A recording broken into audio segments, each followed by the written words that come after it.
안녕하세요 여러분, 이효진입니다. 오늘은 책에 있는 할라 할 건데요. 할라라고 할 때도 있고 할라 브레드라고도 하죠. 그래서 여기 가루는 이렇게 다 준비를 해놨고요. 가루에는 중약분, 설탕, 소금을 섞어서 한 군데 뒀고 디저트를 만들 때처럼 따로 채를 치거나 이렇게 거품기로 섞어주지 않으셔도 됩니다. 이거는 준비가 됐고요. 계란은 실온으로 풀어뒀고요. 실온으로 풀어뒀고 이렇게 준비를 해놨고요. 그 다음에 이스트가 중요한데 이스트는 따스한 물에 풀어서 이렇게 놓습니다. 이런 식으로 좀 탁하게 되지 않으면 이스트가 상한 거라고 생각을 해주셔도 돼요. 이렇게 준비를 했고요. 이제부터는 쉽습니다. 하나씩 하도록 할 거고요. 여기 책에 적힌 것처럼 이스트는 이미 따스한 물에서 10분 정도 지난 상태고, 여기에다가 여기를 가루에다가 이걸 붓고 이제 하나씩 작업을 해보도록 하겠습니다. 이렇게 해서 전체적으로 골고루 섞어주신 뒤에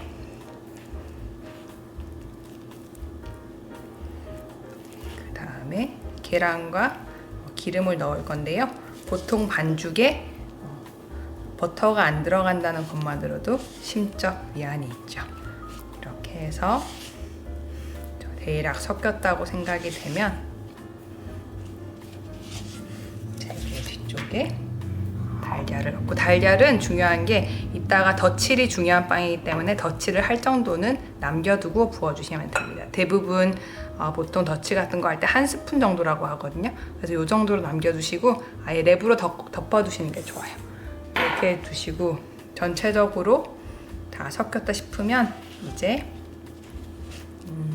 여기 카놀라유가 들어갈 건데, 이런 과정에서 따스한 물인 것도 중요하지만 계란도 실온인 게 중요한 게 모든 온도가 반죽에 영향을 끼치기 때문에 이렇게 해서 섞어주시면 돼요. 밀가루가 안 보일 때까지 최대한 한번 다듬은 뒤에 이제 손으로 치대도록 하겠습니다. 스패츌라로 섞는 데는 항상 한계가 있기 때문에 특히나 빵 반죽은 이렇게 손으로 치대 주시는 게 좋고요. 이렇게 해서 가장자리랑 아랫부분에 가루를 훑어주신 뒤에 전체적으로 가루와 액체류가 다 섞였다고, 한 덩이가 됐다고 생각을 하시면 유지를 넣어주시면 좋습니다. 지금 상태에서는 대략 정도 됐고요. 대략 다 뭉쳐졌으니까 유지 성분이 크게 많지 않아도 들어가면 확실히 갑자기 이게 느낌이 바뀌거든요. 그래서 이렇게 해서 지금 정도 이제 볼이 대충 다 긁혀졌다, 한 덩이로 합쳐졌다 싶으시면 이제 넣어주시면 되고요. 손에 있는 반죽은 합쳐지게끔 이렇게 떼서 넣어주시면 됩니다. 이제 합쳐줄게요. 다 됐고, 이렇게 해서 전체적으로 기름 부분을 골고루 스며들게 한다고 생각을 해주시면 돼요. 이렇게 반죽의 안쪽까지 잘 합쳐지도록 이렇게 해주시고요. 볼에 기름이 따로 돌지 않는다라고 싶을 정도로 되면 다 스며들었다는 느낌이니까 그때 작업대로 옮겨주도록 하겠습니다. 아직까지는 이렇게 보이죠? 이제 반죽을 항상 하실 때 그냥 가장자리 부분만 이렇게 대충 만지면 의미가 없으니까 가운데 부분까지 이렇게 힘을 좀 주셔가지고 꾹꾹 눌러주시는 게 좋고요. 전체적으로 일정한 면이 되지 않으면 의미가 없습니다. 이제 다 됐죠? 작업대로 옮기도록 하겠습니다. 옮기셔가지고 항상 공통되는 부분이라고 생각을 해요. 이렇게 해서 내려치고 아랫부분을 활용을 해서 반죽을 하시는 건데, 지금 상태에서는 이게 반죽이 될래나 하시겠지만 분명히 됩니다. 내려치는 과정에서 내려치시고 손으로 미시고 이렇게 해주시고요.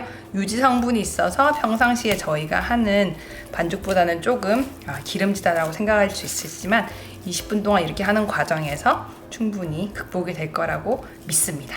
이렇게 한번 하셔가지고 여기에 이런 이음매가 보이시죠? 그러면 한 번 더 잡으셔서 내려치시고 이런 식으로 반복을 해주시면 되고요. 손을 바꿔가면서 하셔도 좋으시고, 두 손으로 이렇게 하는 방법도 다른 발효빵에서 자주 보여드렸으니까 이렇게 해서 지금부터 한 15분 정도 반복을 해주시면 분명히 반죽에 차이점을 느끼실 수 있을 거예요. 이렇게 하시는 상태에서 작업대에 붙을 수가 있거든요. 조금 진반죽이다 보니까 이런 거는 이렇게 떼가시면서 해주시고, 덧가루라는 게 최소한으로 사용할 때 의미가 있는 거잖아요. 그래서 조금만 이렇게 해서 진반죽을 해결하기 위한 여러 가지 저희가 할 수 있는 것 중에 하나이기 때문에 이렇게 해서 살짝만 손에 묻히셔가지고 반죽에 분칠해 주듯이 하고 이렇게 하시면 조금 멘붕을 줄이실 수 있을 거예요. 이렇게 해서 이게 지금 상태에서는 저렇게 덧가루 자꾸 해도 되나 싶으시겠지만 그램으로 재보면 한 몇 그램이 안 할 거라서 이게 조금만 묻히는 거로도 질감이 차이가 느껴지시죠. 이런 식으로 해서 해주시면 되고요. 발효빵 하실 때는 정말 반복이 됩니다. 그래서 책에 있는 발효빵 방송 중에 특히 초반에 올린 거에는 제가 완전 진짜 상세하게 말씀을 해드렸기 때문에 방송을 제가 올리는 순서대로 보시는 분들이 계실 것 같아가지고 너무 했던 말을 자꾸 반복하려고는 하지 않고 있고요. 오늘 방송에서 지금 평소에 말씀드리자 말씀을 안 드린 거는 이스트 냉동 보관해 주시고요. 그 다음에 항상 이스트랑 따스한 물이나 실온의 물과 합쳐졌을 때 그렇게 흐물거리는 상태가 안 되면 이스트의 신선도를 확인을 해 보셔야 됩니다. 반죽기가 있는 분들은 쉽게 하실 수 있고요. 손반죽도 자주 만드시는 게 아니시라면 큰 무리 없이 하실 수 있을 거라고 믿습니다. 지금 저는 제가 생각했던 것보다 덧가루를 덜 써도 반죽이 만지기가 편하게 됐으니까 이런 덧가루는 혹시 있다가 필요할 수가 있지만 치워두고 자꾸 여기 신경 쓰이니까 이 정도만 해주고, 베이킹에 대해서 어지른다 살찐다 이렇게 고정관념이 좀 있는 것 같아요. 특히나 미국 베이킹은 저희가 일반 생활에서 막 밀접하게 접하는 게 아니잖아요. 미국이란 나라 자체가 주는 음식이 또 이미지가 막 그렇게 건강하지만 않다 보니까 더 그런 것 같은데, 이런 발효빵은 재료 배합이랑 보시면 밀가루의 비율에 비해서 크게 설탕이나 카놀라유 이런 비율이 높지가 않습니다. 해봤자 10%도 안 되기 때문에 너무 죄책감을 갖지 마시고 빵도 건강하게 먹을 수 있는 방법이 많으니까요.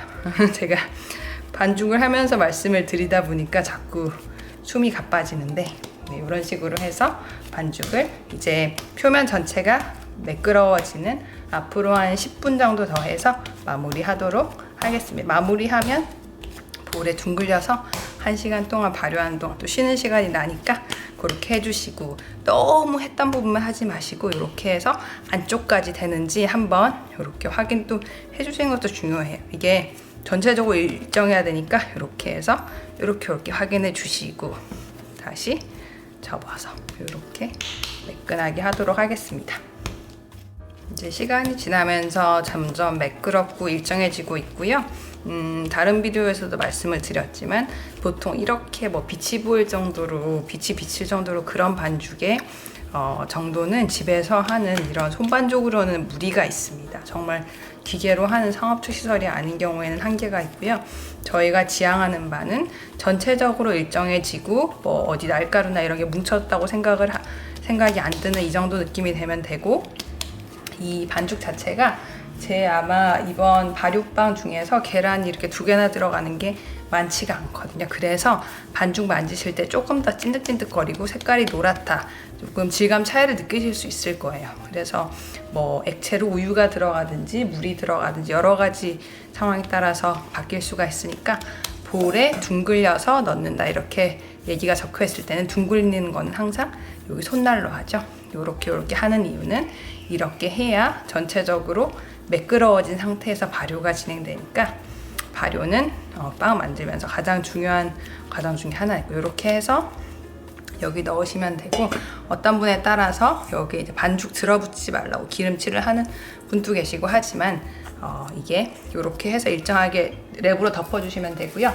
랩에는 구멍 같은 거 따로 이렇게 뚫어주지 않으시더라도 이렇게 느슨하게 해주시면 됩니다. 느슨하게 해서 따스한 곳에서 1시간 발효를 할 건데, 어떤 분께서 질문을 하셨어요. 냉장 발효하면 어떻게 해요? 그러시는 이유가 이 빵 같은 경우에도 1시간 발효, 30분 발효, 성형하고 나서 또 1시간 발효 이렇게 자꾸 이제 덩이가 크잖아요. 그럴 경우에는 이런 상태에서 이제 어느 정도 1시간 정도 발효가 돼서 그 상태에서 냉장을 해주셔도 되고, 이 상태에서 그냥 저기 그대로 냉장고에 넣으셨다가 만약에 내일 하룻밤 지나고 꺼내시면 지금보다 1시간 실온에서 발효했을 만큼은 아니지만 냉장 발효가 되면서 천천히 지금보다 1배 반 정도는 커져 있을 거예요. 그래서 그게 이제 저희가 말하는 저온 숙성 냉장 발효 이런 일종인데, 지금 실온에서 지금 빨리 외출을 해야 돼서 그런 상황이 안 된다 싶으시면 그렇게 냉장 발효할 수도 있다는 방법을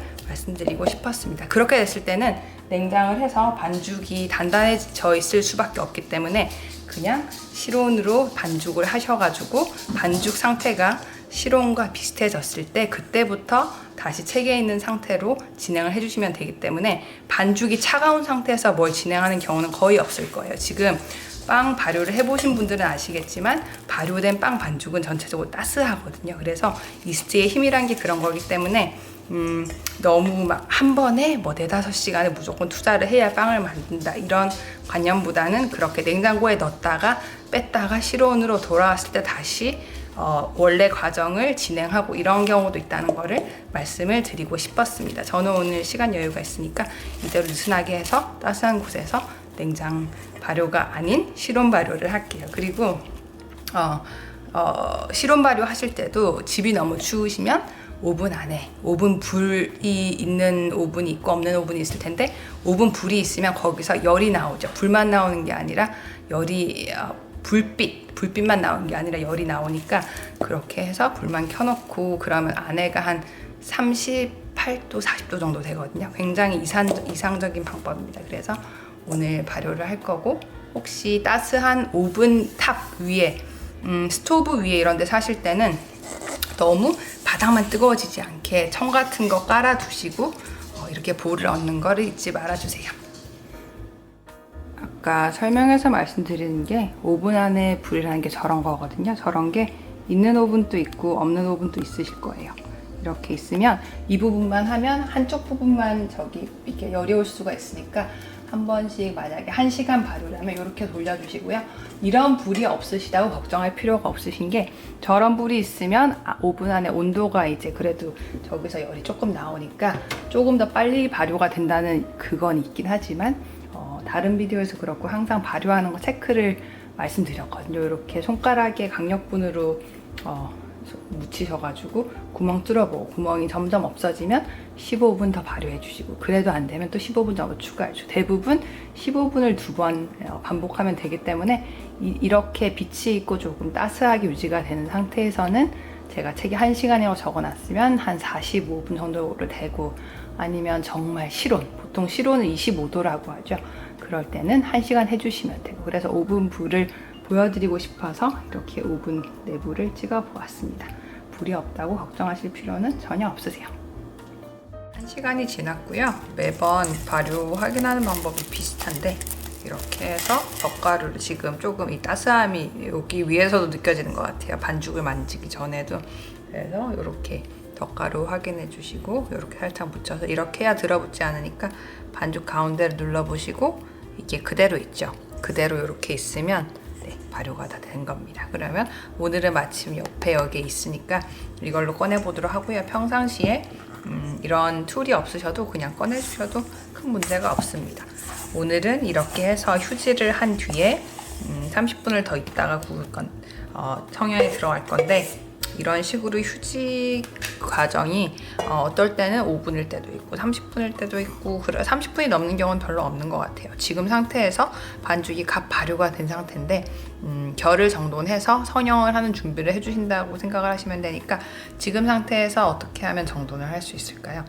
이렇게 한번 해서 반죽이 묵직하죠? 이렇게 해서 한번 공기가 이제 나오는 거 보이셨나요? 이렇게 이런 거품 같은 게 이렇게 올라와요. 공기 구멍 같은 게 올라오는데, 빵이 1시간 동안 발효가 됐으니까 그만큼 조직을 조금 정돈을 해줘야 저희가 5개로 해서 따로따로 해서 또 닦고, 그렇게 조금 빵치고는 화려한 모양이니까 자꾸 이렇게 공기가 올라오는데, 이거는 이렇게 펀치해준다고 말을 하기도 하는데 그냥 공기를 빼준다고 생각을 해주시면 됩니다.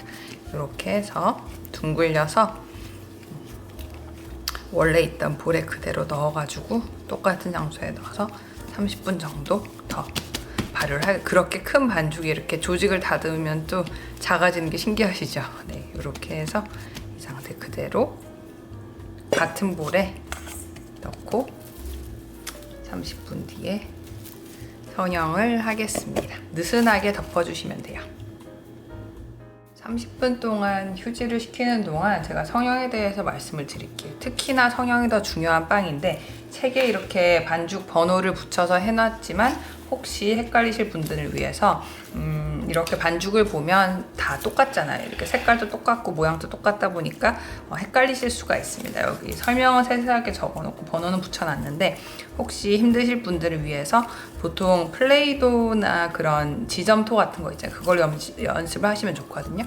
그런 것도 없고 귀찮다 하시는 분들은 집에 뭐 이런 집게든 테이프든 호치키스로 딱 찍으셔가지고 이렇게 해놓고 연습을 해보시면 돼요. 그래서 제가 여기 써놓은 설명 있잖아요. 자세히 보시면 1번 있죠.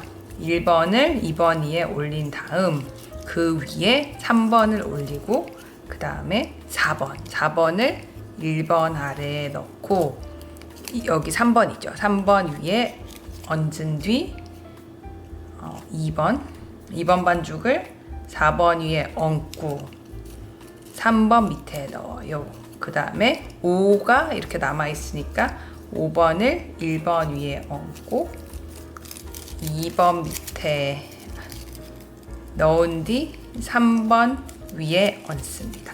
이런 식으로 해서 쭉 보면 지금 종이가 얇긴 하지만 반죽이 따지고 있거든요. 그래서 책 설명을 참조를 해주시고 이런 식으로 이런 식으로 아래 반복이 되는 거니까 연습을 해보시면 좋고, 이것도 헷갈린다 하시는 분들은 제가 학교에서 수업을 들을 때 보통 빵이 다 똑같이 생겼잖아요. 그럼 어떻게 사람마다 그거를 이제 인식을 하냐면 사람 이름을 적은 거에다가 이쑤시개로 이렇게 해서 이쑤시개를 통과하게 해서 빵에 딱 꽂아 놓으면 오븐 안에서 이게 막 날아가거나 하진 않거든요. 왜냐면 제가 학교 오븐이 컨벡션도 있지만 그냥 큰 소리 나지 않게 사이즈는 대형인데 따뜻한 열이 유지되는 그런 오븐이 많기 때문에 이걸 빵에 반죽에 딱 끼워서 하면 이렇게 굽혀져서 나와요. 그래서 헷갈리시는 분들을 위해서 이 방법을 했는데 이건 이쑤시개 반으로 자른 거고요.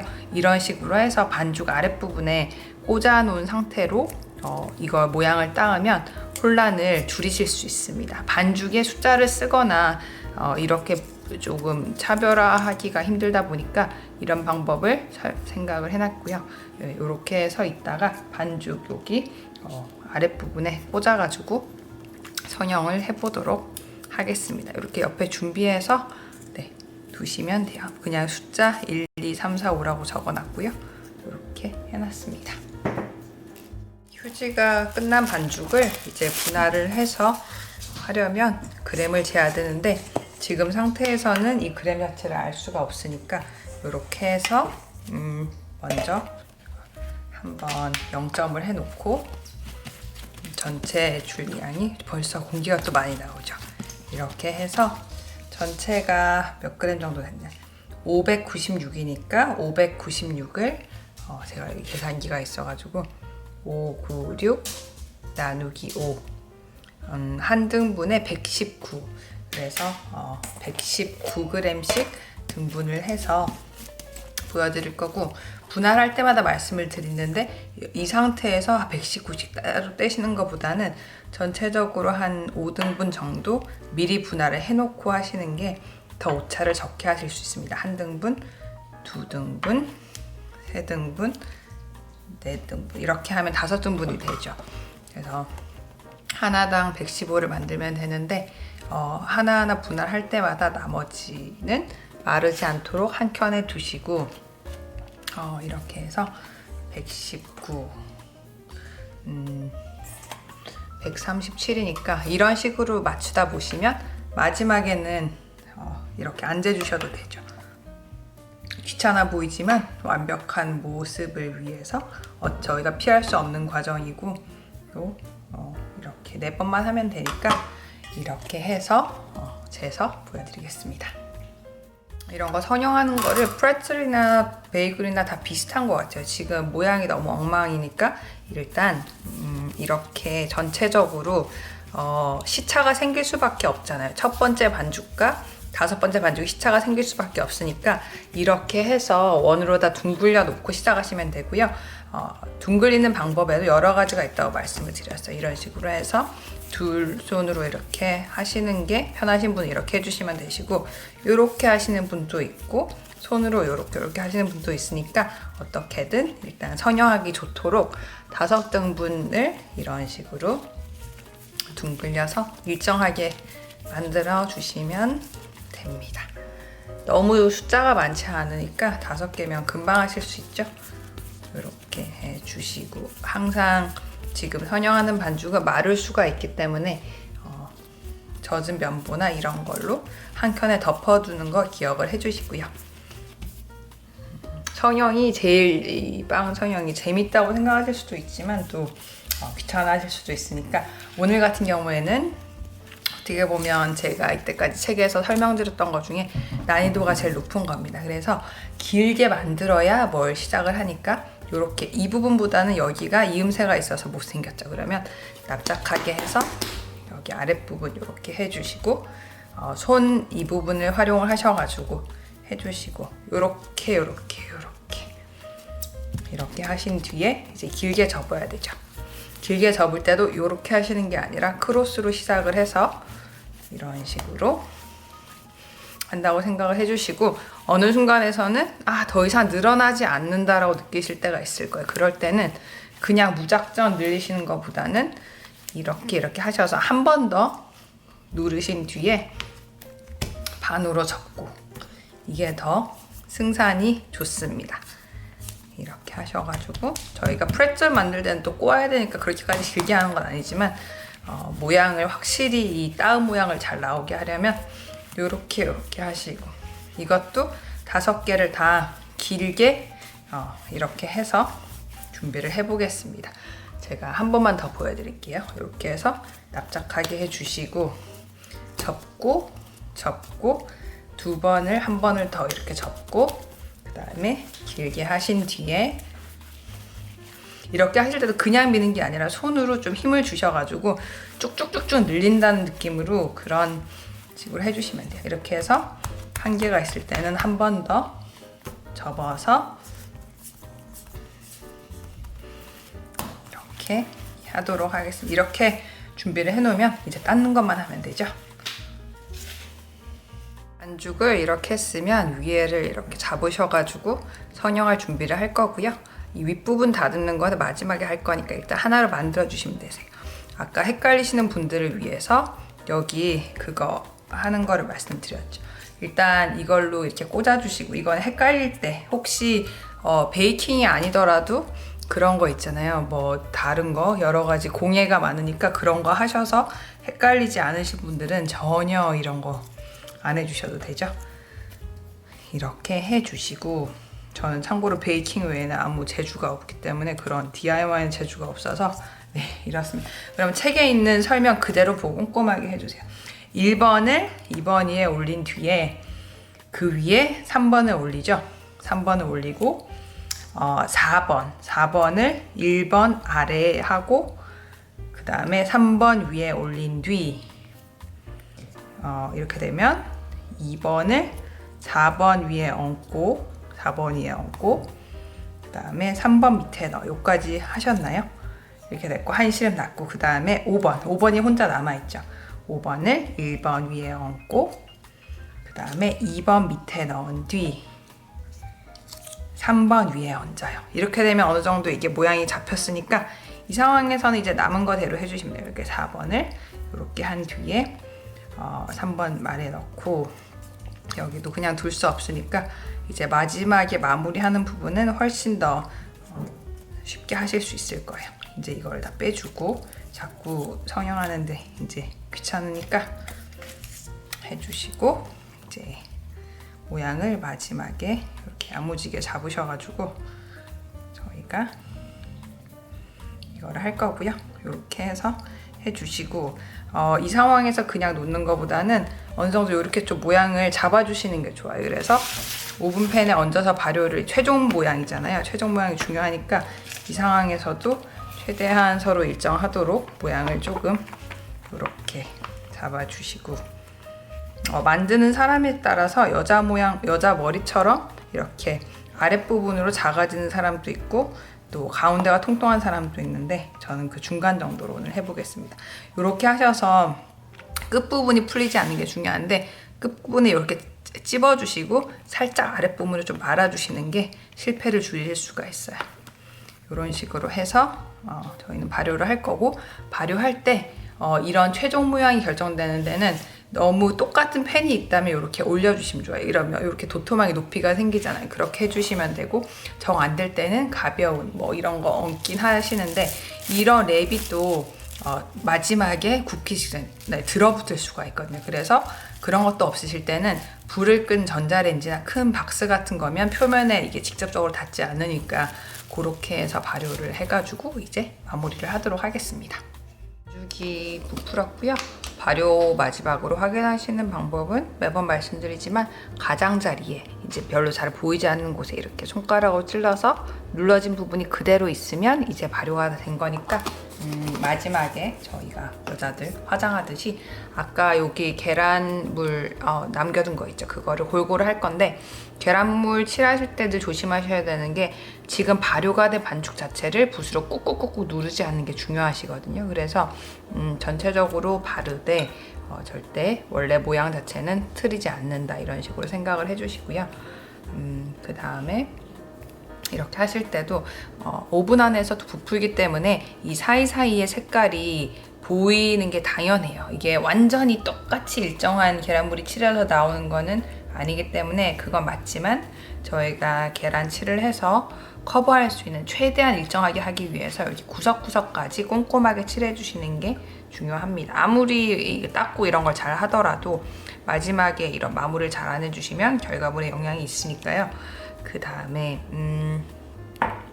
또 말씀드리고 싶은 게 계란물 칠하는 자체의 목적이 단순히 미적인 것뿐만 아니라 반죽 전체에 이렇게 습도가 있으면 반죽이 안정적으로 부푸는 역할을 해요. 그래서 안에 습도가 있으니까 그만큼 더 천천히 부풀면서 부풀기에도 영향을 끼치고 식감이나 맛에도 영향을 끼치니까 이런 거 하실 때 여기 아랫부분 여기 지금 숨겨진 부분이 있죠. 이런 데까지 다 꼼꼼하게 칠을 하셔가지고 이렇게 사이사이 해주시고 이렇게 해서 굽도록 하겠습니다.